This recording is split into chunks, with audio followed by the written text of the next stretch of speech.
y a ceux qui écrivent Marseille, et il y a ceux dont tu parles, là tu vas te justifier à partir du cas d'Urfé, qui comme Urfé, comme Geoffrey, deux Geoffrey, mais le deuxième, celui de notre contemporain, comme quelques autres, sont nés à Marseille, sont marseillais, mais dans lequel Marseille est totalement absent, dans l'œuvre desquelles Marseille est à peu près totalement absent. Alors comment tu justifies cette justement par cette présence justement par cette idée que je voulais donner à découvrir au lecteur, ou à retrouver, ces gens qui, sans être nés, en étant nés à Marseille ou en ayant beaucoup vécu à Marseille, ne sont pas préoccupés au premier chef de cet objet littéraire.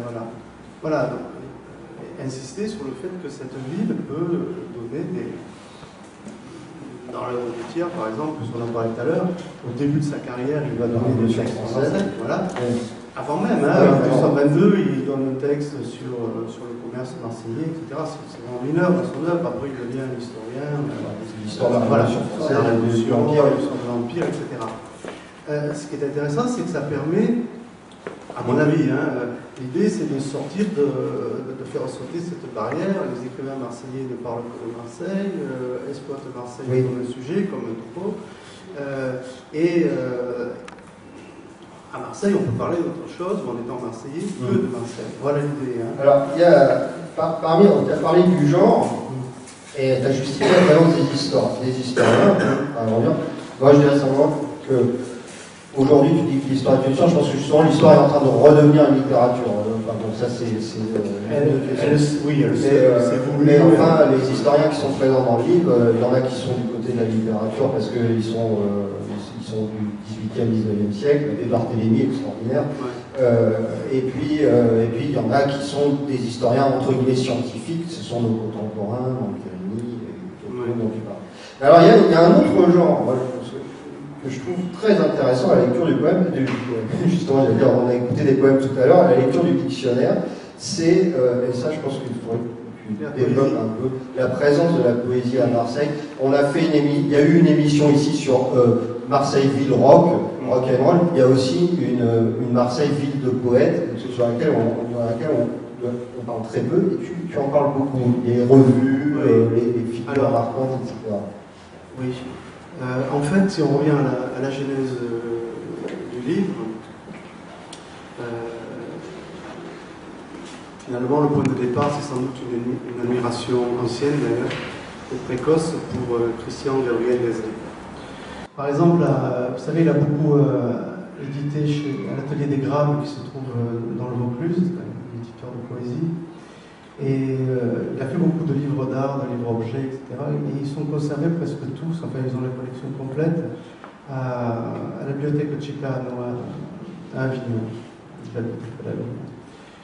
Et quand j'ai demandé à la conservatrice qu'elle m'amène ces livres, elle me dit qu'ils ne sont jamais sortis. Ils sont arrivés, ce sont des objets en fait, ils sont dans du papier bulle. Et des livres objets que tu décris, oui, que je décris. Et il y a notamment un texte magnifique qui s'appelle La porte de l'Orient, et en fait l'objet ressemble à une tombe. C'est-à-dire que vous ouvrez ce livre-objet, et sous cette apparence de pierre tombale, il y a un texte replié, et vous lisez un poème sur Marseille. Donc il y avait cette envie. Et à partir de là, ça a rayonné. On va en revenir à la poésie, oui, bien sûr, c'est la ville des Cahiers du Sud, c'est la ville de... Et d'autres revues aussi, donc tu parles. Oui, le Feu, bon, et puis plus récemment, l'Aspect. Oui, alors, il y a donc, effectivement, c'est une ville de poètes, Léon Gabriel Gros, on pourrait remonter plus haut, au 19e. On ne te sent pas très enthousiaste sur le polar et le polar marseillais. Est-ce que tu pourrais dire un peu ce qu'il, si je vois juste, et quelle critique tu aurais par rapport à alors, ce polar? Parce qu'ils sont là pour se défendre. Non, alors ça doit être lié d'abord à mes goûts personnels, oui. Ensuite parfois un petit peu d'agacement. Je me rappelle très bien, une fois j'étais au Carré des écrivains et je présentais Marseille ou la mauvaise réputation. Alors là, voilà, ça va être un petit peu le coup de pied de là. Et il y a un monsieur qui est passé avec un appareil photographique et il me dit « Vous écrivez du polar ?» Je lui dis « Non, j'écris des essais. » Il me dit « Vous ne m'intéressez pas. » Ok, très bien. C'est pour l'anecdote. Non, j'ai rien contre les auteurs de polar en tant que personne, loin s'en faut.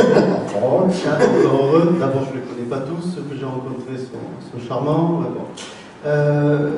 Voilà, non, je pense que c'était simplement.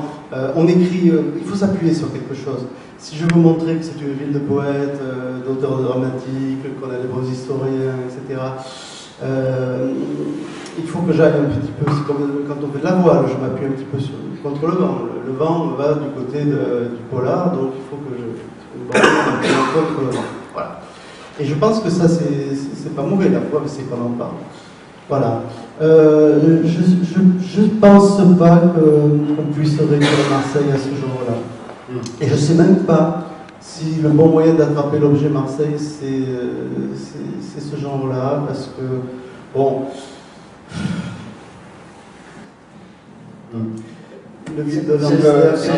Voilà, je préfère conclure là-dessus, parce que finalement c'est ça, puis peut-être ouvrir ensuite sur la question de la salle. Profitons de la présence justement des auteurs. Oui, non, mais je donne ma conclusion. Moi aussi, je pense. Non, mais c'est justement. Je n'ai pas dans ton dictionnaire. C'est justement toute la force de ce dictionnaire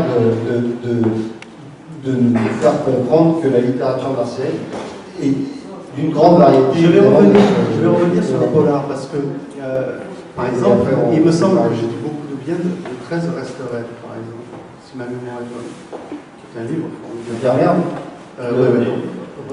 Le René Vert, non, mais il y a trop de merde. Mais c'est pas le seul. Oui. Moi, ce qui m'avait toujours impressionné, d'ailleurs, je le cite dans le livre, c'est la scène d'ouverture où suit un enterrement. Donc de ce roman policier qui était publié à les Cahiers du Sud. Ouais. Et donc, vous savez, ils suivent des murs aveugles, là, comme on entend en Marseille, et il y a la pluie qui fait ressortir, l'humidité fait ressortir les graffitis de l'époque de l'OAS. Il y a une espèce de remontée, alors là, ça c'est intéressant.